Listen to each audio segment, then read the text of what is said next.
السلام عليكم ورحمة الله وبركاته. الحمد لله حمدا كثيرا طيبا مباركا فيه، والصلاة والسلام على رسول الله وعلى آله وصحبه ومن والاه. أما بعد. Aujourd'hui, nous allons étudier, Inch'Allah Ta'ala, quelques règles que le musulman doit connaître, quelques règles relatives au jeûne du mois de Ramadan. Le jeûne du mois de Ramadan comprend des obligations, comprend des interdits. Ce que tout le monde sait, c'est que as-siyam, c'est l'imsak anil mufattirat. As-siyam, c'est le fait de s'abstenir, de commettre, de faire ce qui annule le jeûne de la personne. Voici ce que nous devons délaisser et ce qui est connu de tous. Mais quelles sont ces choses qui annulent le jeûne du mois de Ramadan? Et quelles sont donc ces choses que nous avons l'obligation de faire pour que ce jeûne soit valable? Donc parlons de ce qu'on appelle wajibat ou siyam, les obligations du jeûne. Premièrement, al-imsak wa anil mufattirat, s'abstenir de faire ce qui annule le jeûne. Et cela dans un temps déterminé. Cette obligation commence à l'aube, au fajr, et elle s'étend et se termine au coucher du soleil, au maghrib. Cela car Allah Azza wa Jal nous dit dans Surat al-Baqarah: وَكُلُوا وَاشْرَبُوا حَتَّى يَتَبَيَّنَ لَكُمُ الْخَيْطُ الْأَبْيَضُ مِنَ الْخَيْطِ الْأَسْوَدِ مِنَ الْفَجْرِ ثُمَّ أَتِمُّوا الصِّيَامَ إِلَى اللَّيْلِ. Et mangez et buvez jusqu'à ce que se distingue pour vous le fil blanc du fil noir, puis du fil noir de l'aube, puis complétez le jeûne jusqu'à la nuit. Le temps de la retenue est donc du fajr au maghrib, et ce qui est voulu par le fil blanc et le fil noir, c'est la distinction entre la nuit et la sortie de celle-ci par l'apparition de l'aube, du fajr. Et le prophète alayhi salatu wassalam disait à ses compagnons que le adhan de Bilal ne vous empêche pas de finir le repas du sahur. Que le adhan de Bilal radiyallahu anhu ne vous empêche pas de manger le repas de la fin de la nuit. Pourquoi? Car c'était le premier adhan qui avait lieu à la fin de la nuit. À la fin de la nuit. Et non pas celui qui marquait l'entrée du fajr. Non pas celui qui marquait l'entrée du fajr.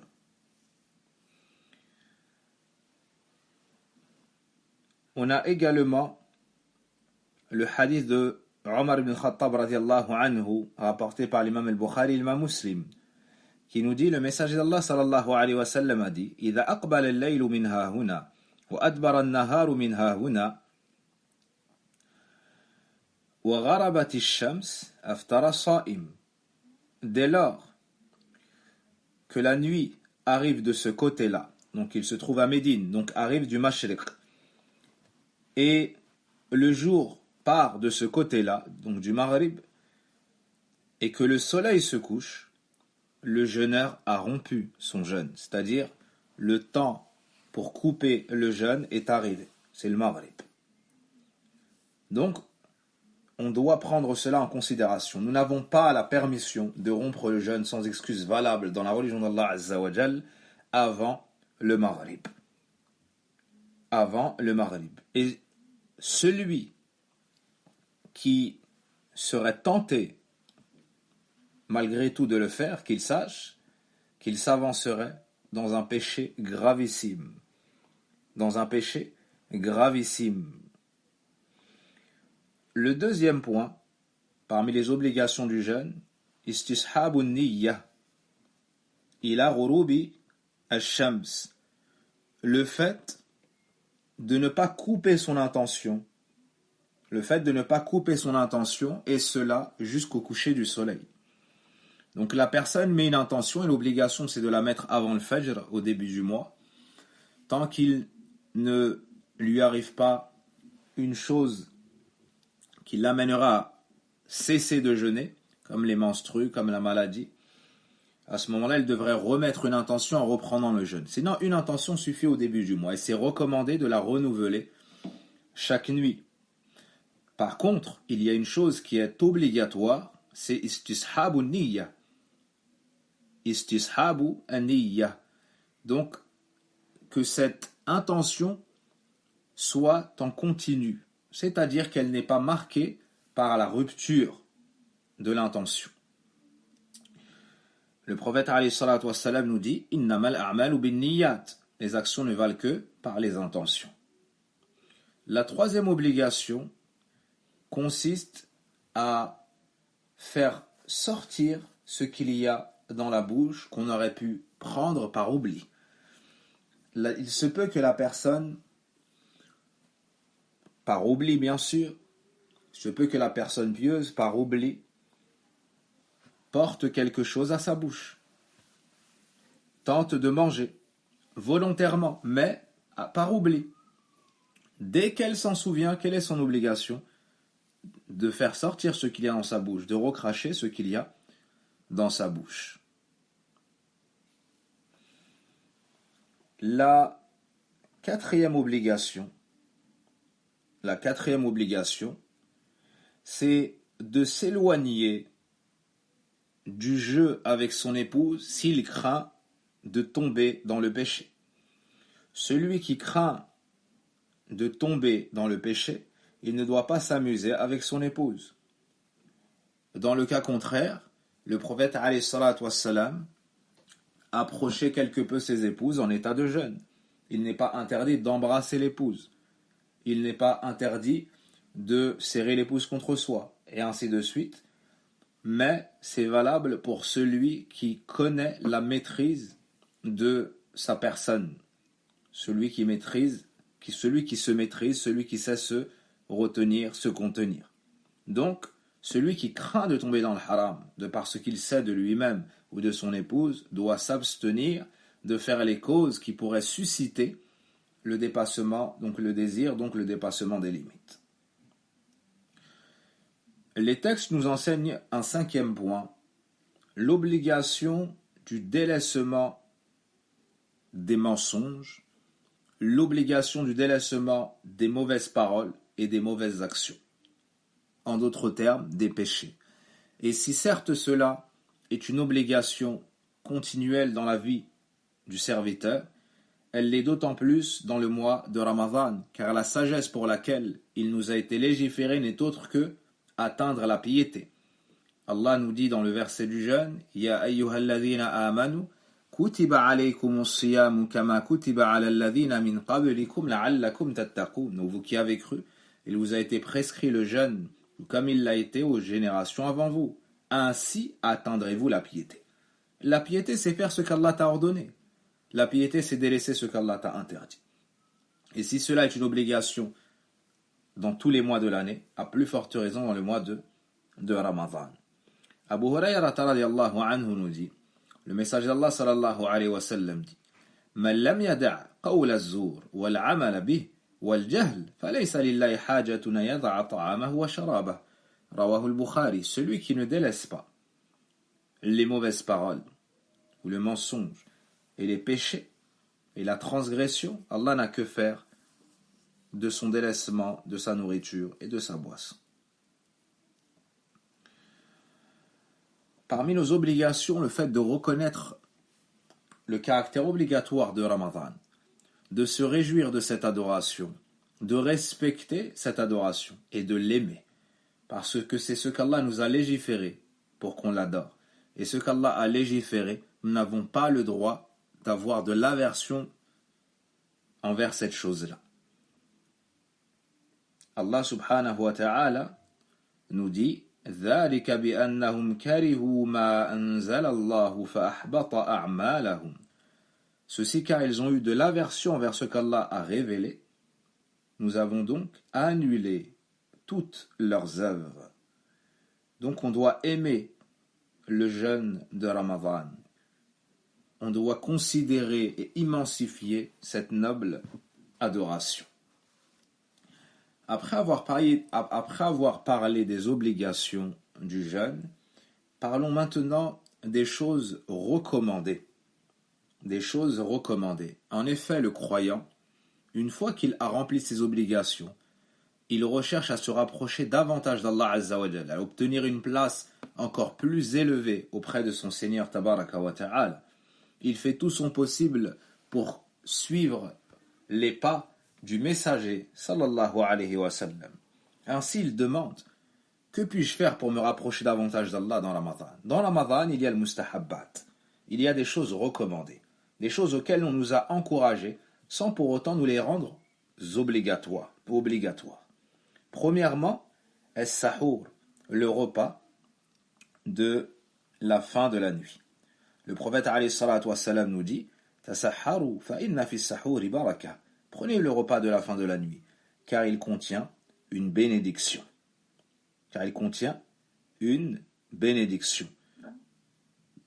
Le prophète alayhi salatu wassalam nous dit également que notre jeûne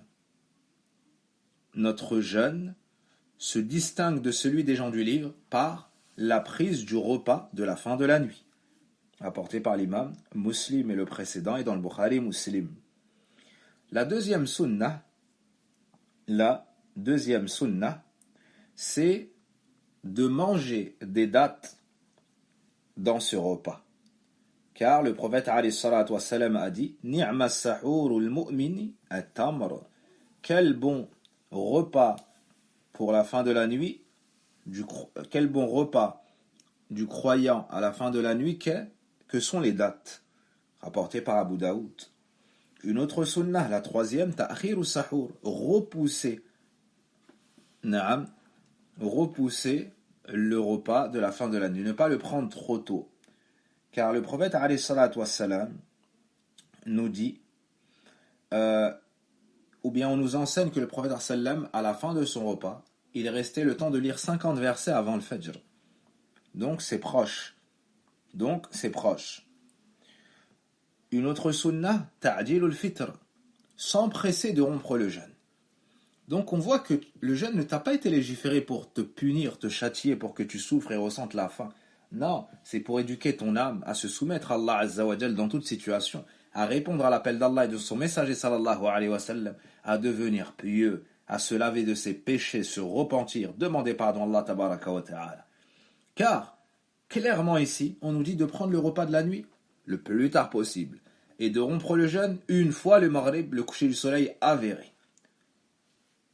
Naam. Dans le hadith de Sahl ibn Sa'ad, le messager d'Allah sallallahu alayhi wa sallam dit: La yazalu an-nasu bi khayr ma ajjalu al-fitr. Les gens ne cesseront d'être dans le bien tant qu'ils se presseront de rompre le jeûne, mais à condition que le coucher du soleil soit avéré.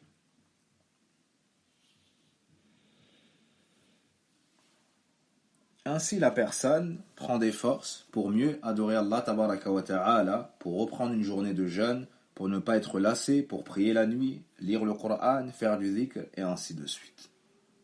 Cette religion est une religion donc de miséricorde. Elle pousse le serviteur au juste milieu et elle l'éduque sur les nobles valeurs. Ainsi, celui qui souhaite le bien doit étudier ses sunan. Parmi les sunan du prophète alayhi salatu wassalam, la 6e, il y a al-jud, na'am, wal-iktharu min taftir as-sa'imin, la générosité et nourrir les gens afin qu'ils, de leur donner de la force pour qu'ils puissent adorer Allah Azza wa Jal. Nourrir les jeûneurs, une fois le coucher du soleil avéré. En cette période d'épidémie, de pandémie, puisse Allah Azza wa Jal soigner nos malades et nous préserver, beaucoup avaient l'habitude de nourrir des pauvres, de faire l'iftar, donner l'iftar, et là ils se retrouvent dans une situation quelque peu complexe. Or, vous pouvez pallier à ce problème en achetant des denrées alimentaires et en faisant des dons, en donnant des colis alimentaires, en faisant les courses et en donnant cela aux gens dans le besoin, ou en leur donnant de l'argent pour qu'ils puissent faire leurs courses. Ainsi, on espère avoir la récompense. Ainsi, on espère avoir la récompense, car là est la sagesse. Et on la retrouve ici. On la retrouve ici. Le prophète alayhi salatu wassalam était le plus généreux déjà. Et le moment où il était le plus généreux, c'est lorsque Jibril descendait pour lui enseigner le faire réviser le Coran. Il est encore plus généreux qu'un vent annonciateur de pluie. Parmi les grandes sunan, ad-du'a, le fait de faire beaucoup de du'a, car les du'a du jeûneur sont exaucés, et au moment de la rupture aussi, si le hadith est avéré, le prophète sallam disait, lorsqu'il rompait le jeûne, ذهب الظمأ وابتلت العروق وثبت الأجر إن شاء الله. Donc parmi les sunan, le fait de remercier Allah Azza wa Jal, car la soif a disparu, que les veines sont remplies et que la récompense est effective si Allah le veut. La neuvième sunna ou la huitième, Salat al-Tarawih, Qiyamul Layl, le fait de prier les nuits de Ramadan. Le prophète alayhi salatu wassalam nous dit, Man qama Ramadan imanan wa ihtisaban ghufira lahu ma taqaddama min dhanbi. Celui qui prie les nuits de Ramadan avec foi et espoir se verra pardonner ses péchés passés. Voici ici une grande adoration. Voici ici un jardin pour les vertueux. Voici ici un moyen de se rapprocher d'Allah Azza wa Jal et l'action des élites parmi les bienheureux. Le fait de prier la nuit. Par cela, Allah expie les péchés, élève en degrés et fait entrer au paradis. Tabaraka wa ta'ala. De manière générale, le fait de faire des efforts dans le mois de Ramadan, plus que dans les autres mois. Car le prophète sallam était ainsi. Il y a d'autres sunan que nous traiterons dans des prochains cours, comme le fait de faire des efforts dans les 10 dernières nuits du mois de Ramadan, comme le fait de rechercher Laylatul Qadr. Parmi les sunan, le fait de dire Inni mru'un sa'im ou bien Inni sa'im, je suis en état de jeûne, à qui te chercherait des problèmes ou tenterait de d'attiser ta colère, ou te manquerait de respect, ou tenterait de te nuire de manière plus générale. Le prophète alayhi salatu wassalam nous dit que si une personne cherche à te combattre ou à te nuire, dis inni sa'im, je suis en état de jeûne. Ainsi, ça sera un rappel pour toi. Tu vas respecter ton jeûne et ne pas transgresser, et pour lui aussi. Pour lui aussi. Et ça va te donner une excuse en plus pour préserver ton jeûne et préserver ton honneur.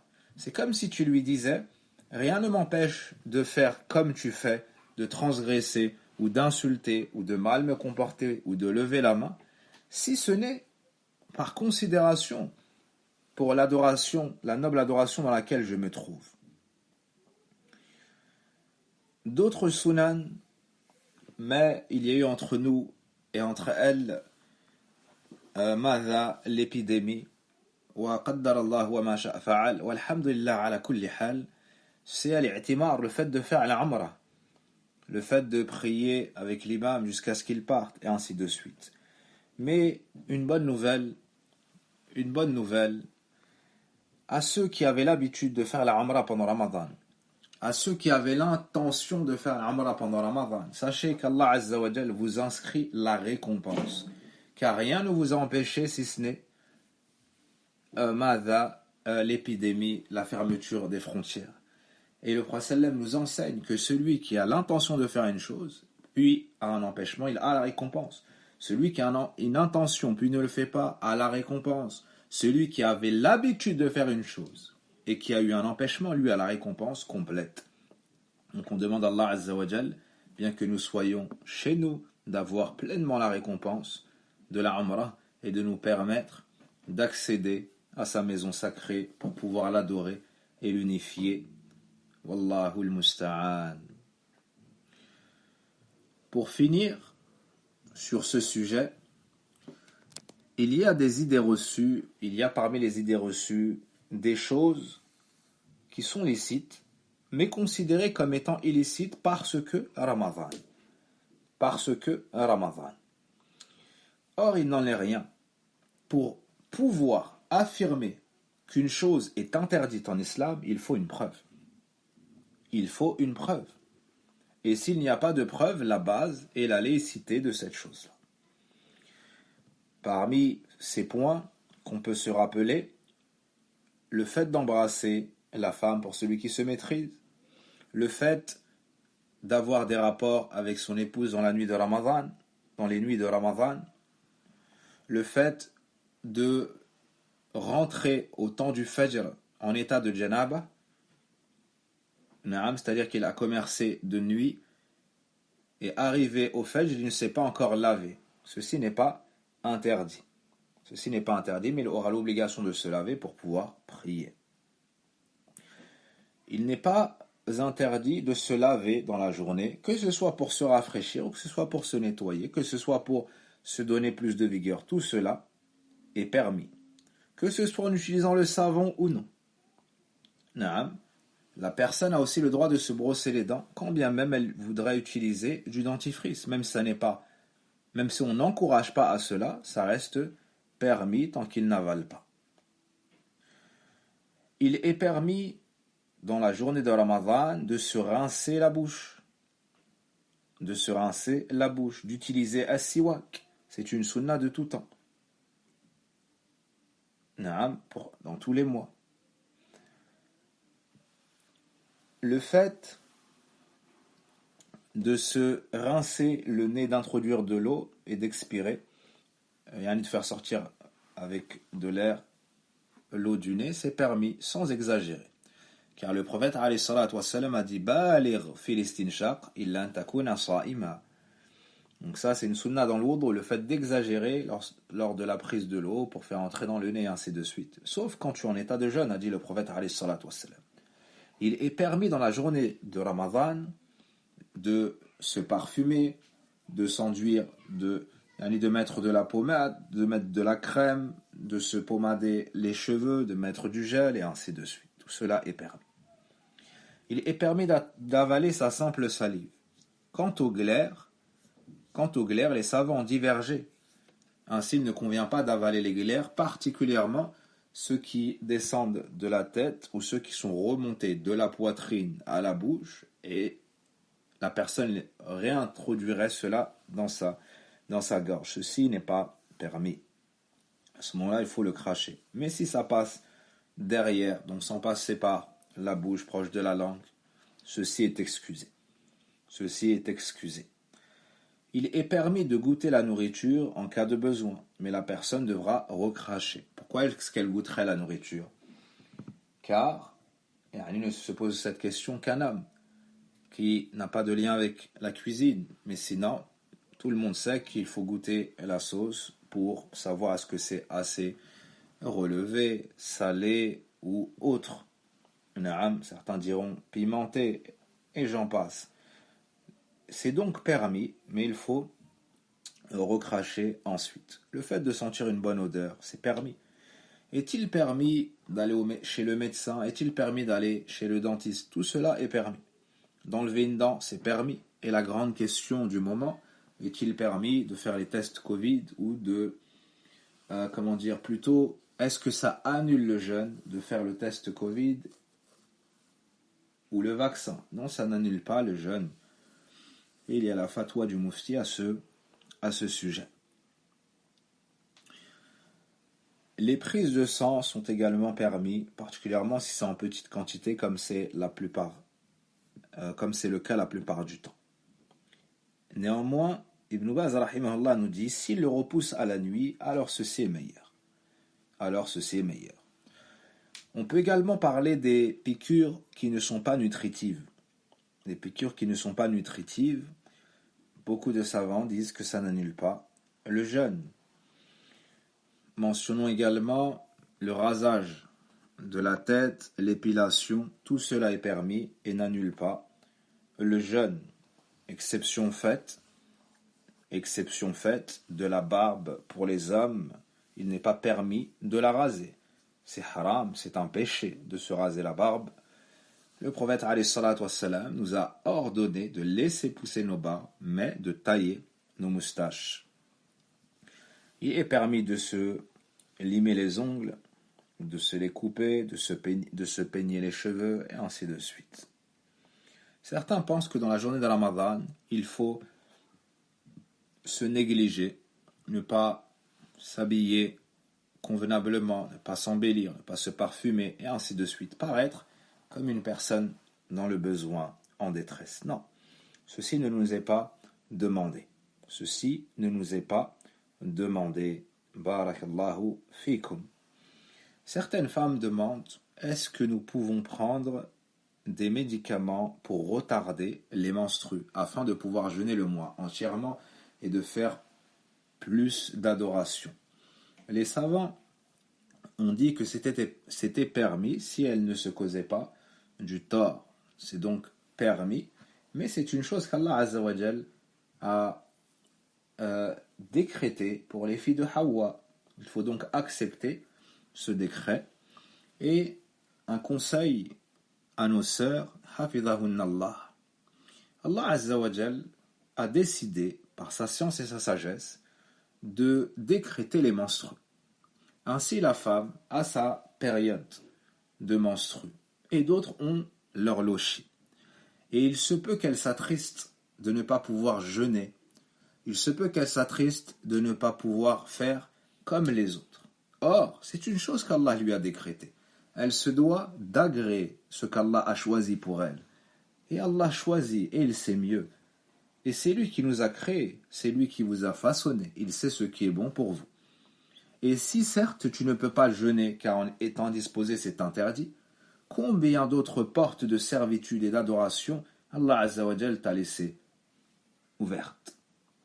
Tu peux faire du dhikr, tu peux lire le Coran, tu peux même lire le Coran dans le mushaf. Tu peux lire le Coran, tu peux psalmodier le Coran. Tu ne vas pas prier, mais tu peux le lire. Des heures durant.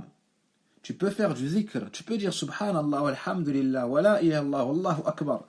Subhanallah wa bihamdi, Subhanallah al-azim, la hawla wa la quwwata illa billah.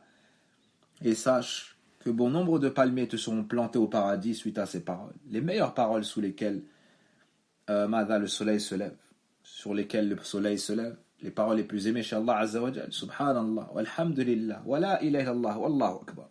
Qu'est-ce qui l'empêche de dire ces paroles-là, qu'elles soient indisposées ou non?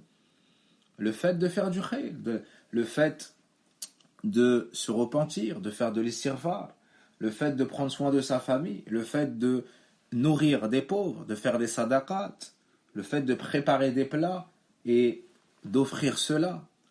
Naam, tout cela reste ouvert et accessible. Tout cela reste ouvert et accessible. Qu'Allah Azza wa Jal fasse miséricorde à la femme qui prendra de son temps ou de son argent pour cuisiner pour les croyants, pour offrir de sa bonne nourriture aux croyants.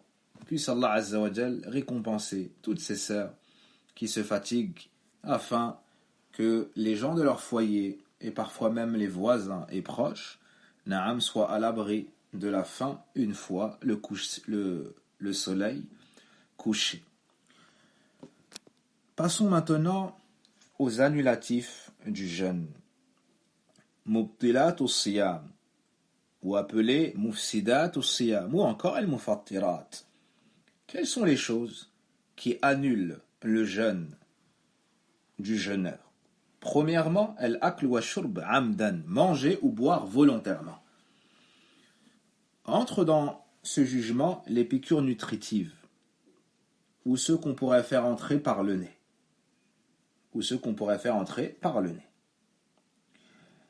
Parmi les annulatifs du jeûne, il y a également al-qay'u amdan, le fait de se faire vomir volontairement. Car le prophète alayhi salatu wassalam a dit Man dhara'u al-qay' falaysa alayhi qadha man istaqa amdan falyaqdi. Le prophète alayhi salatu wassalam nous dit celui qui vomit involontairement, celui qui vomit involontairement n'a pas à rattraper. Naam. Et celui qui se fait vomir donc volontairement, qu'il rattrape ce jour-là. Qu'il rattrape ce jour-là. Rapporté par Ahl as-Sunan et l'imam Ahmed rahmatullahi alayhim. Donc se faire vomir volontairement annule le jeûne. Se faire vomir volontairement annule le jeûne. Quant à celui qui vomit involontairement, ça n'annule pas le jeûne. Se rince la bouche et poursuit son jeûne. Parmi les annulatifs du jeûne, troisièmement, il y a khuruj dami al-hayd ou al-nifas, l'écoulement du sang des menstrues ou des lochis. Si la femme observe l'écoulement, on ne dit pas le fait de sentir les signes précurseurs, non, l'écoulement. Si du sang s'écoule, à ce moment-là, elle regarde le temps. Si c'est avant le Maghrib, son jour de jeûne est annulé. Même une seconde avant. Si entre le Fajr et le Maghrib du sang s'écoule, c'est du sang des menstrues ou des lochis, son jeûne est annulé. Elle le note et elle devra le rattraper. Il n'y a pas d'autre méthode comme nourrir des pauvres ou autre. Par contre, si le sang sort après le Maghrib, même une seconde après, son jeûne est valable, elle n'a pas à le rattraper. Elle n'a pas à le rattraper. Parmi les annulatifs du jeûne, qat'un niyya, le fait de couper l'intention. Le fait de sortir du jeûne de par son intention. Il se dit, je ne jeûne plus, khalas. Il arrête son jeûne.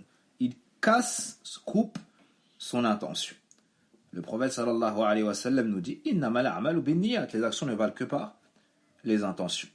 Contrairement à celui qui ne fait qu'avoir certaines pensées, se dit, j'aimerais bien couper, j'aimerais bien un verre d'eau, ou bien je suis en voyage, si je trouve une épicerie, j'achèterai de l'eau, et ainsi de suite. Ça, c'est des pensées. Tant qu'il ne coupe pas son intention, véritablement, son jeûne est maintenu et valable.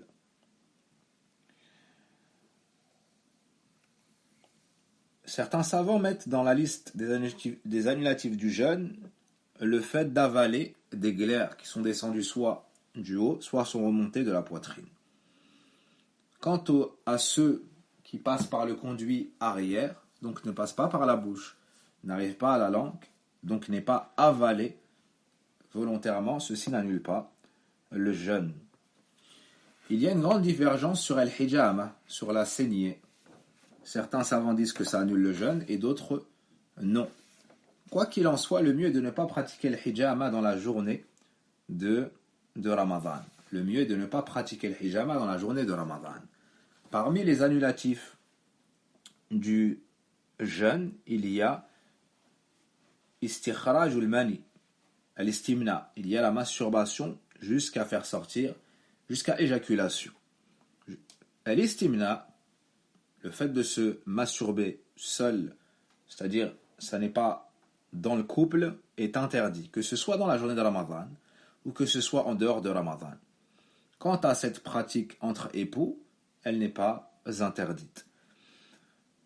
Pour revenir à notre sujet, celui qui ou celle qui se masturbe jusqu'à finir, jusqu'à éjaculation, que ce soit avec la main, que ce soit en regardant une chose suscitant le désir, que ce soit en écoutant une chose suscitant le désir, jusqu'à arriver à éjaculation, ceci annule le jeûne, rend obligatoire le repentir, al-istighfar, et de rattraper ce jour de jeûne. Par contre, celui qui s'amuse avec son époux et voit du liquide prostatique, donc le liquide qui est transparent mais qui n'est pas du mani, qui n'est pas du sperme, cette personne n'aura pas annulé son jeûne. Cette personne n'aura pas annulé son jeûne. Mais elle peut diminuer sa récompense car elle a pris le risque, alors elle ne se maîtrise pas assez pour faire cela. Et celui qui fait cette pratique sans finir aura commis un péché mais n'aura pas annulé son jeûne. n'aura pas annulé son jeûne, comme c'est l'avis prépondérant chez certains savants. Pour finir, el-jima', avoir un rapport sexuel. Ceci est un annulatif particulier. Ceci est un annulatif particulier. Pourquoi ? Car en plus de rendre obligatoire le repentir, le fait de rattraper ce jour, il y a le kafaratul mughallada. Il y a une sévère expiation. Il y a une sévère expiation. Et ceci, de par le caractère sacré du mois de Ramadan. L'expiation sévère est pour l'homme et pour la femme, si elle était de mèche, disons ainsi. Un homme est venu voir le prophète alayhi salatu wassalam et lui a dit: Ya Rasulallah, halakt. Dans notre version, halakt. Ô message d'Allah, j'ai péri. Le prophète sallam lui a dit: Wa ma ahlakak. Qu'est-ce qui t'a fait périr? Il lui a dit: Waqa'tu ala ahli fi nahari Ramadan. J'ai eu un rapport avec mon épouse alors que c'était la journée du mois de Ramadan. Le prophète sallallahu alayhi wa sallam lui a dit: A'tiq raqaba, affranchis un esclave. Il lui a dit: je ne peux pas. Puis il lui a dit: jeûne 2 mois consécutifs. Il lui a dit: j'en ai pas la capacité. Je n'en ai pas la capacité. Alors il lui a dit: Madha at'im sittina miskina, nourris 60 pauvres. Il lui a dit: je n'ai pas la capacité. Plus tard, on donna au prophète alayhi salatu wassalam un seau de dattes. Il a dit: Aïna sa'il, où est celui qui m'interrogeait? Il a dit: je suis là au message d'Allah. Il lui a dit: tiens, nourris des pauvres avec ça. L'homme a dit au prophète alayhi salatu wassalam: dois-je donner cela à plus pauvre que moi, que ma famille au message d'Allah? Par Allah, il n'y a pas entre ces 2 endroits-là plus pauvre que ma famille au message d'Allah. Le prophète a souri et a dit: At'im bihi ahlak. Nourris alors avec ta famille. Subhanallah al-azim. Subhanallah al-azim. La mansuétude de l'islam, la douceur et la splendeur de l'islam, la religion d'Allah subhanahu wa ta'ala, al-madha al-rahim al-salam. Allah tabaraka wa ta'ala a révélé cette religion de douceur, cette religion où la personne ne peut que se placer sous la splendeur, sous la beauté de cet islam, de cet édifice, et ne peut que résider, vivre et avancer, acheminer vers Allah Azza wa Jalla, la demeure de l'au-delà, dans le bonheur. Dans le bonheur. Et dans la subsistance, même si tu le vois pauvre, Allah Azza wa Jalla lui donne la grande subsistance du cœur et de l'âme. Le prophète alayhi salatu wassalam lui a donc dit de nourrir avec ce seau de dattes sa famille, ses proches. Il est venu en pensant être anéanti, mais son retour vers Allah, son regret, cette servitude qu'il a su développer avec l'aide d'Allah Azza wa Jal, le fait de se repentir, de regretter, de s'humilier, de se rabaisser devant Allah Azza wa Jal, de voir que si Allah ne le sauvait pas, il périrait. Allah Azza wa Jal lui a fait miséricorde et lui a accordé cette issue et ce salut. Ainsi, parmi les annulatifs du jeûne, il y a le fait d'avoir un rapport sexuel. Celui qui tombe dans cet annulatif, s'il ne peut pas donc affranchir un esclave, s'il ne peut pas donc jeûner 60 jours d'affilée, il devra nourrir 60 pauvres. Dans le cas où il n'a pas les moyens, il nourrit ce qu'il peut. Et dans le cas où il n'a rien, alors cette obligation tombe selon l'avis de certains savants. Et d'autres savants disent que ça reste une dette. Ça reste une dette. Tous ces annulatifs que nous avons mentionnés, si la personne tombe dedans, ça annule son jeûne, à condition qu'il soit savant de cet annulatif, donc il n'était pas ignorant, à condition qu'il se rappelle qu'il est en état de jeûne, il n'a pas fait ça par oubli, et à condition qu'il ait fait cela volontairement, on ne l'est pas, et qu'on ne l'ait donc pas contraint. Voici les obligations du jeûne, voici les choses recommandées durant le jeûne, ou bien le mois de Ramadan, et voici les annulatifs du jeûne. Puisse Allah subhanahu wa ta'ala accroître nos connaissances, nous permette de l'adorer avec science et nous préserver